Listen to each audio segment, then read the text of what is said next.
From America's farm to fork capital and some of the richest farmland in the world, it's time for What's in Season with Michael Marks. Well, welcome to this edition of What's in Season with Michael Marks. I'm so glad you joined us today. We're heading to the tropics. You know, June is the month of graduations. It's a month of weddings. And where do people like to go after graduation? Where do they like to go on a honeymoon? Yes, they want to go to the tropics. So we're going to show you some of the tropical fruit that you might find in those tropical paradises. Most people, you know, they think of tropical fruit. As close as they get to it is a banana, but we're going to show you so much more. Also on the show today, Mandy Bottoms is with us today. We're doing fireworks and milk. It's going to be so cool. Dr. Chelsea Azarkan is here with us making a house call. Healthy pizza for us dads. I'm looking forward to that. And of course, Chef Adam Peckel is with us today to talk about tropical fruit and show us how to cut up some of that tropical fruit as well. Look at all of these beautiful pieces of tropical fruit here. Oh my goodness. Where do you begin over here? What do you want to begin with? Let's begin with this thing. That is called cherimoya. I know it looks weird. Kind of looks like an armadillo, right? Kind of like, it looks like a grenade. But when a cherimoya turns nice and brown like this, that is when it is perfectly ripe. Mark Twain famously said, "This is deliciousness itself." If you've never had cherimoya, let me cut this in half for you so you can actually see. Oh man, this is like ice cream in the produce department. Take a look at that. It has these big white or black seeds in it, but it's also called custard apple for a reason. The texture is very custardy, and the best way to serve it, by the way, is make sure it's well chilled. Chill it so it tastes literally like ice cream. So that's cherimoya. Very, very cool. Beautiful papaya. I love papaya. So many people love papaya. Two main types. There's one out of Mexico and South America, gets like 20 pounds in their size. These are grown in Hawaii. There's two main types. There's one that's red on the inside, one that's yellow on the inside. You don't know what it is until you cut it open. Get a little lime juice, and that's really all you need. Papayas, by the way, are very interesting. In 1997, Hawaiian pineapples, a $17 million industry. They almost disappeared because of a ring spot disease, and it was literally wiping out the entire industry in Hawaii until Cornell University and the University of Hawaii, they came up with a new variety, genetically hybrid, to withstand the ring spot disease. So now they've come back. So we have beautiful papaya. By the way, Queen Isabella and King Ferdinand of Spain, they spent millions to send Hernando Cortez to overtake the Aztec Indians, and he brought back with him this miracle fruit. Cost her millions of pesos, but you and I can get this for a couple bucks now. Very, very cool, and it's very, very healthy for you. So papayas are awesome. Mangoes, probably one of the most eaten fruit in the world today. You travel to Asia, you travel to South America, Central America, it's mangoes, man. And I gotta tell you, 45% of you have never tried a mango.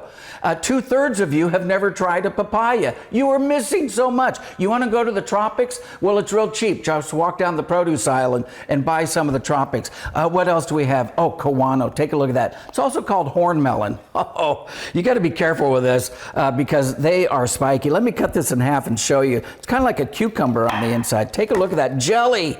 Man, look at that jelly on the inside. That is so cool, isn't it? You can make sauces, sorbet. There's so much you can do with a horned melon. This very, very unusual piece of fruit, my goodness, it's called pitaya in most of the world. And there are two main types. Let me cut these in half so I can show you the two main types. Let's cut this one in half. Look at that gorgeous red color. Oh my goodness. Take a look at that. You want to make sorbets? You want to make sauces? You do it with this, pitaya. The other one is a white on the inside. So let me cut this in half and show you the white on the inside. All you need to do, cut it in half, grab a spoon, and you're in the tropics. Oh my goodness. This dragon fruit is fantastic. Let's finish with this gorgeous passion fruit. also called lilikoi in Hawaii and most of the world. Kind of looks ugly on the inside. You probably don't know the guy's name, but his name was Ralph Harrison. Ralph Harrison in 1934, he was working in his garage in Fullerton, and he combined oranges, guava, papaya, passion fruit, and pineapple. And he made it as an ice cream topping. And then he said, what if I added water to this?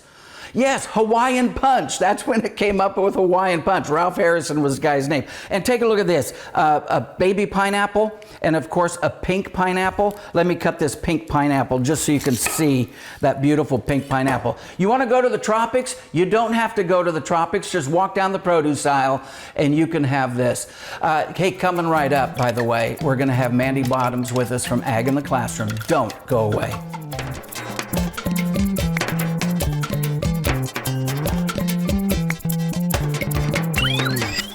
You know, there's so many tropical fruits to talk about, and I missed one of my favorite, the lychee nut, or just the lychee.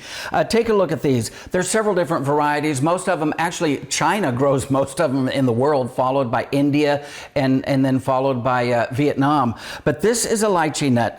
We also grow them here in California. They're grown in Israel, many, many places. It's part of the soapberry family. Get that, soapberry family. Because when you open it up, take a look at it. It kind of looks like soap inside. One of the things I love, has a big pit on the inside. So you just take the shell off, put the whole thing in your mouth, and enjoy that beautiful sweet flavor, very floral aroma to it. One of the things I love about it, it's very sweet, but you know how sometimes when you get your hands on sweet things, your hands get very sticky? Not the lychee. Oh no, your hands do not get sticky when you get this all over you. So you got to try lychee nut as well. So this is the month of graduations. It's also the month of weddings. So if your produce man was giving a toast at a wedding reception, what would I say? Well, here would be my toast to the groom and to the bride. I would use bananas as something to think of. Banana is the only fruit in the entire world that bruises from the inside out. You will never ever see a bruise on the outside unless it has first been bruised in the heart of the banana. You could find a banana, it actually looks beautiful and gorgeous, and you peel it and it looks beautiful and gorgeous, and then you bite into it, and right in the heart, it's turning brown. That's because it's been bruised in the heart. Somebody dropped it. Well, how do we get bruised? We get bruised by the words people say, by the tone that people use. So to the bride and groom, please speak kindly every day from the time you get up to the time you go to bed. Speak words of kindness all day long. You don't want to go around bruising people. Hey, coming right up, Mandy Bottoms is with us. We got fireworks in milk. Don't go away.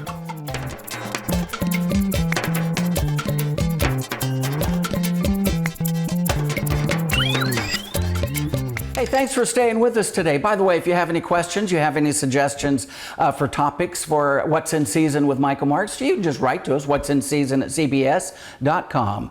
One of my favorite guests, I love Mandy Bottoms from Ag in the Classroom.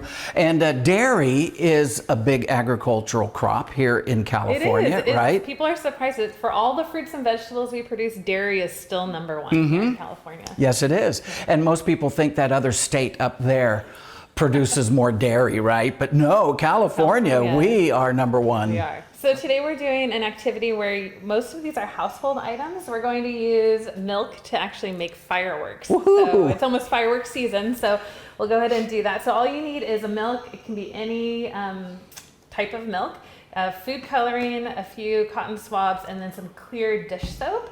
And then you also need some styrofoam plates. So those they were hard for me to find, but Amazon's a great place to find them, or wherever you like to shop. So the first thing you're going to do is put some milk on your plate here until it kind of fills the bottom of it. And then you can choose whatever color firework your child or your student, whoever you're with at home, you're gonna put those there.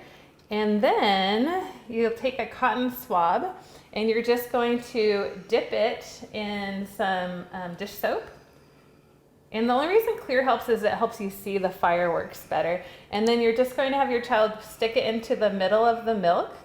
Ooh. And it makes the milk explode like fireworks. And they can practice dipping it in different places. The science behind it is we use dish soap for getting all the grease off of our dishes. Grease is fat.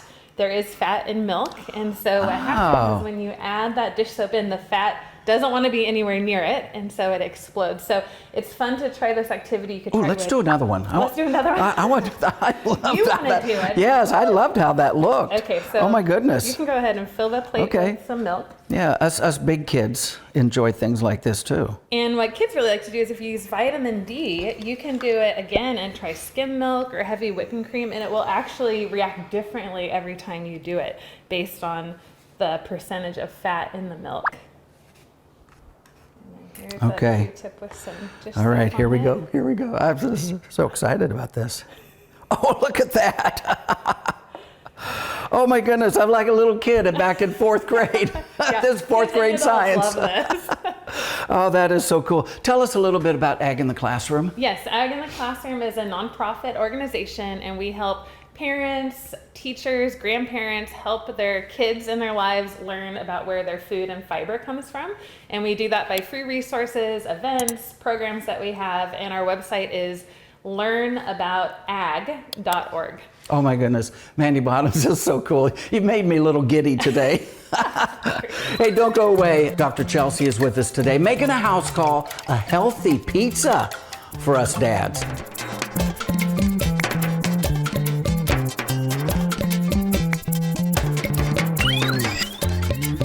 Well, last episode, it was all about the moms. This episode, I asked Dr. Chelsea to come and talk about us dads, Father's Day, right?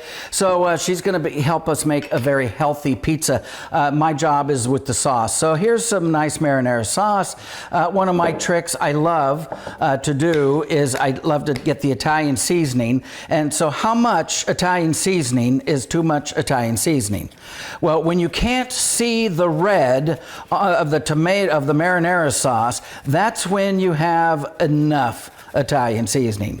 Dr. Chelsea, thanks for making a house call with us. So us dads, we have to be healthy too if we want to be around for our daughter's wedding and grandkids, right? Absolutely. So we're going to give dads some really easy tips to integrate healthy eating into their lifestyles today while we make pizza. Ooh. Yeah. So we're starting with a whole grain crust, and this is a super easy way to level up anything white flourish, bread-like that you like in your diet is to go whole grain. And that's because whole grain contains fiber. And fiber is an F word that dads really need to keep in mind. Do you know why? It helps fill us up. That's a good reason. But do you know what the #1 killer of men in the United States is? Uh-oh, what?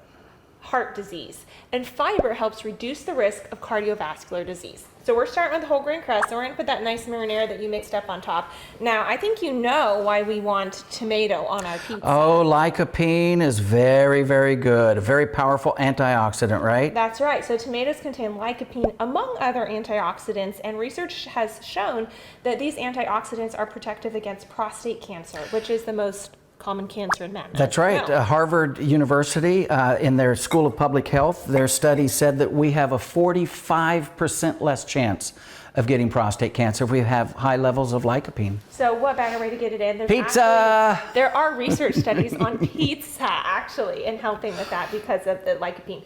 So next, we're just going to load up the fiber with different types of vegetables. I'm doing some bell peppers. I've got some onions and mushrooms you can help me throw on if you want.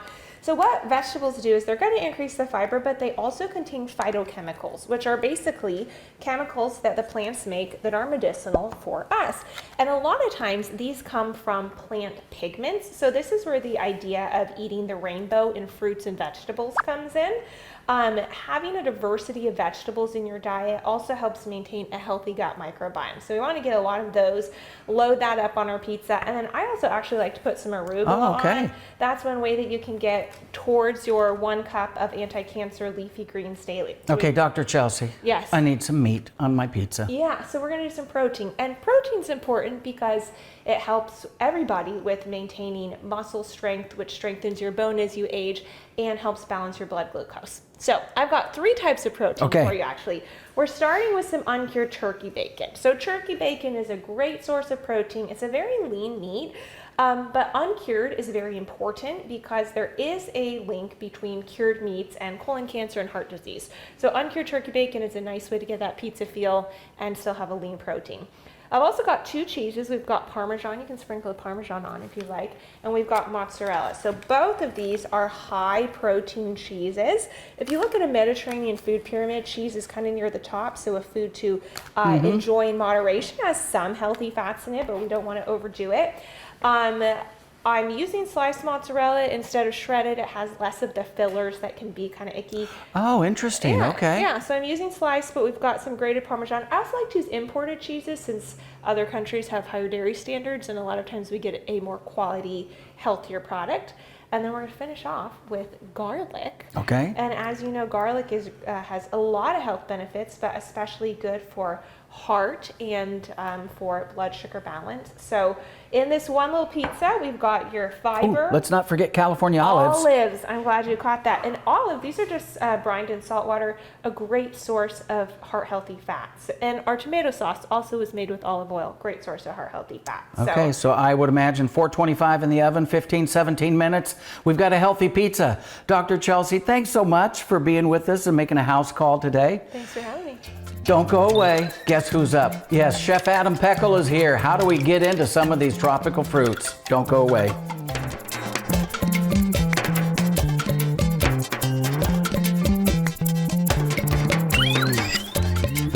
All right, Chef Adam Peckel is with us today. What are we going to do? We're going to start with all of these wonderful tropical fruits. Teach us how to get into a beautiful mango. Well, you know, obviously they've got kind of that oblong shape to them. They can be a little irregular, but so I want to kind of square it off. I always like to kind of cut the top and bottom off, find that stem end, and then try to make a nice even cut on that bottom side too. And you got the pit, there's one big pit. That wafer in the middle. And it goes almost all the way to the top and bottom. So that's like, I kind of had a little trouble. I was just getting into that pit. And now I like to use a knife, but you can use a peeler to skin the thing. Smell that aroma. Oh, this one I think is what I would call kind of perfectly ripe for what I'm doing. It still has a little bit of firmness. We're going to make a little tropical fruit salsa, and we want it to kind of keep its shape. But again, you really can smell it. So again, you can use a peeler to do this. I prefer kind of using my knife and working my way around. And it gets so slippery. It gets a little slippery. That's where it gets tricky. Please be very careful. And that's, again, it's all about having like a really good grip on it, finding the right spot. And then we'll get some more of this stuff off of there. Again, don't try this at home. This is just stuff I've done, again and again and again. Yes, never cut towards yourself. This only if you've been doing it for 30 plus years. What do you love about tropical fruit? Again, I think that just the colors, the brightness, both in flavor and appearance. All right, and we're getting a little slippery. Okay, so now we can kind of see that pit, and we're gonna, it's almost, I liken it to deboning a chicken breast. You've got kind of this bone that goes right down the middle, and we're gonna cut one side off. And again, a little bit slippery, but there we go. And you can see that pit's right there. And then we go to the other side and cut that one off too. And then you can usually get a little bit of flesh off the side of the pit, but for the most part, I mean, that's almost all pit. Again, good for snacking on, give it to the kids. And then from there, we just kind of dice it up. And you can go real small, a little bit bigger. And so making like a nice tropical fruit salsa like this. Very traditional ingredients that we'll see that I'm going to throw in here. We've got some red bell peppers, we've got some jalapeno, a little cilantro, get that in there, red onion, just classic flavors for a nice little salsa. It's great for summertime grilling. Again, I love it on fish. It's good with pork, even chicken. And again, you can switch it up. Obviously, we're doing mango here. We've got some of these other great stuff. We've got the dragon fruit. There's no hurt in mixing these up a little bit. And dragon fruit's a little bit easier. You don't have that big pit. You just got all those nice seeds in there. This is fun to add into any salsa. The color's just so great. Again, a little slippery. That's the one thing you got to be a little careful with these tropical fruits. And there we go. But again, you've just got, Dr. Kelsey talking about eating the rainbow. I mean, we've got it. We've got it right here. It looks gorgeous, doesn't it? And just again, real simple. A little salt and pepper, of course, to get those fruits to break down a little bit. But it's that simple. Marinate it for about an hour or so, and you're good to go. Can we add some pink pineapple in there? Let's do it. Let's get some in there. Most people have never seen a pink pineapple, right? I've seen it maybe one time in my life. This comes from our good friends this is a treat. At Melissa's Produce. And yeah, these are great. I wish I could get this every day. Well, you could. From Melissa's. That's right. They'd be happy to ship them to you. So now take a nice piece of grilled ahi or grilled swordfish and just right on top, nice and light, refreshing. Tons of flavor, tons of aroma. Now, I noticed you used lime instead of lemon. Yeah. A lot of people use lemon. I prefer lime as well. I think for this, absolutely lime. It's, again, it kind of adds to that tropical flavor. Key limes would be great. Where's the salmon? I know. It's out on the grill. Okay, very good. Well, thanks so much for being with us, Chef Adam Peckel. And thank you for joining us here on What's in Season with Michael Marks. We will see you next time.